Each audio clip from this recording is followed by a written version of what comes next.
I think that so many people are so disconnected from themselves. They're operating on autopilot. They're reacting to their environment that even when given the opportunity to set a goal for themselves, they generally don't set the right goal. Right. Because they don't know what the fuck they're doing. Because they don't even know who they are fundamentally.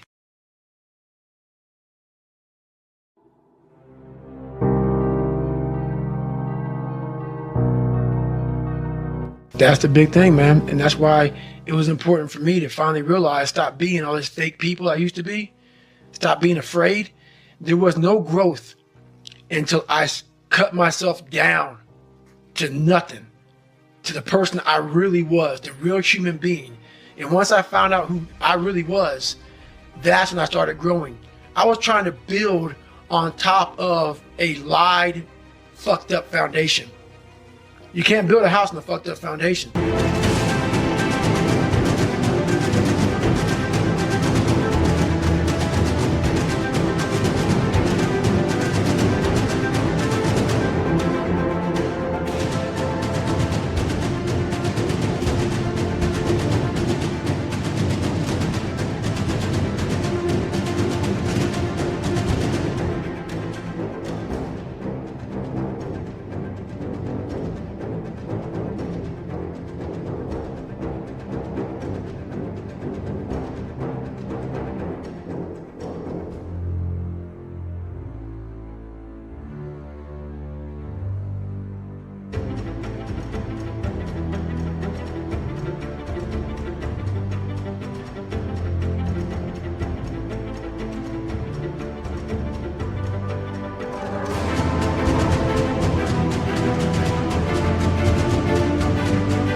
So I had to get down to the actual mineral soil of who I was, and that's when you can start real growth.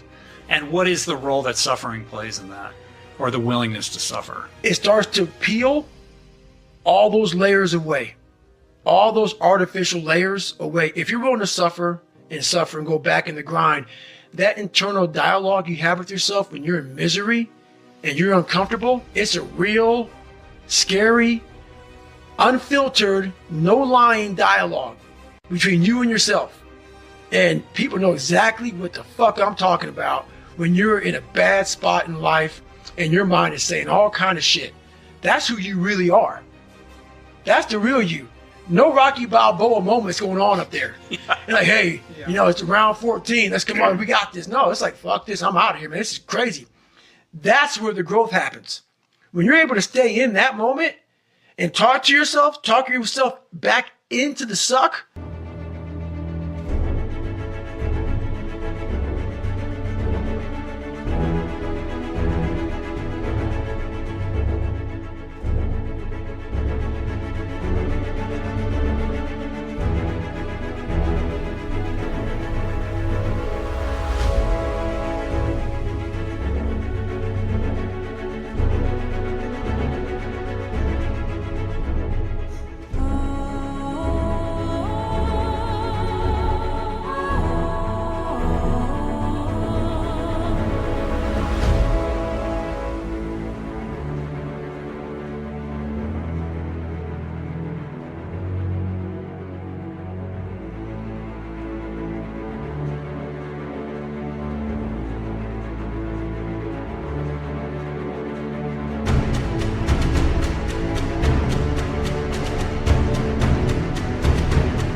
Of wherever you're going through, and you start stripping those layers away. But as you're stripping those layers away, you're building calluses over top of shit in your mind.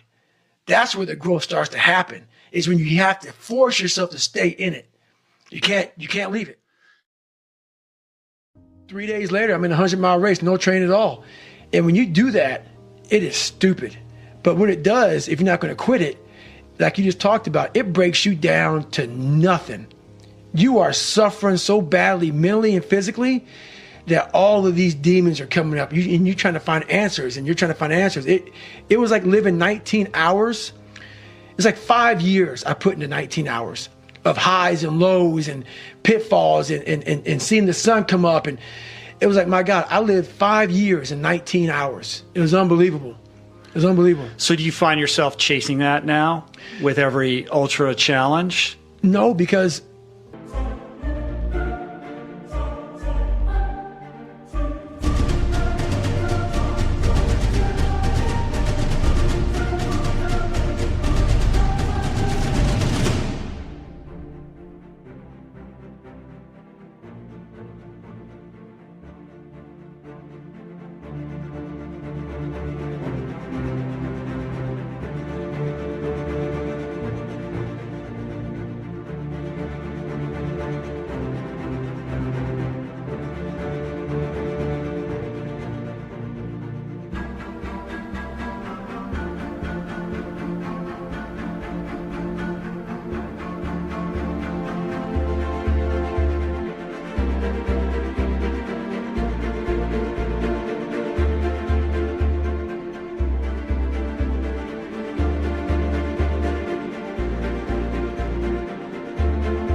once you realize what you get from ultra, what you get from life, I can apply that now just by sitting here with you.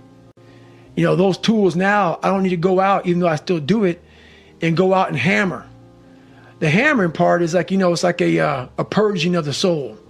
And you go out there and hammer out there. Yeah, you got to do that every once in a while. You got to hammer, man. You got to get after it.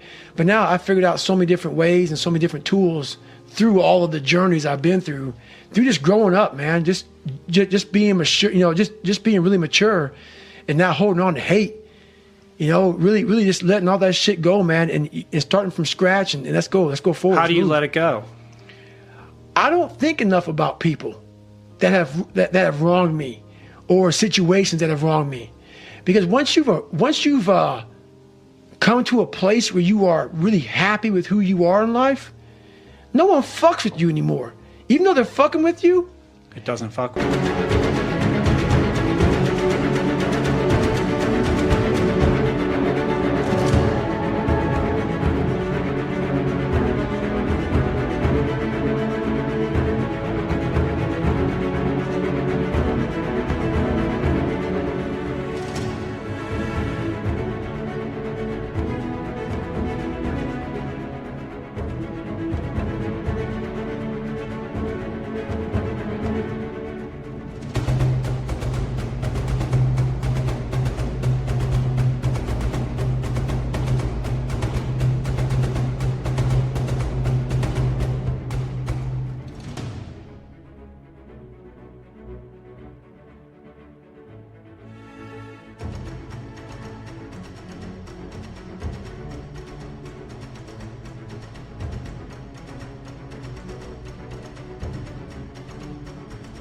It doesn't fuck with you.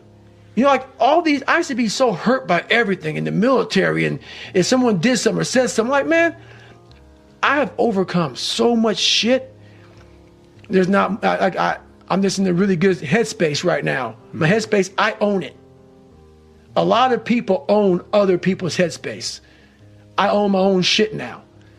What do you mean own other? Like they're just all caught up in what other people think about them and running all these narratives in their mind. That's right. About... They're more caught up in what other people think about them than how you feel about your own personal self. So a lot of people have their brain and their mind on rent to a whole bunch of motherfuckers in the world. Yeah. I am paying rent on my own shit. I finally put a down payment on it, and I'm making payments every daggone day on my own fucking brain.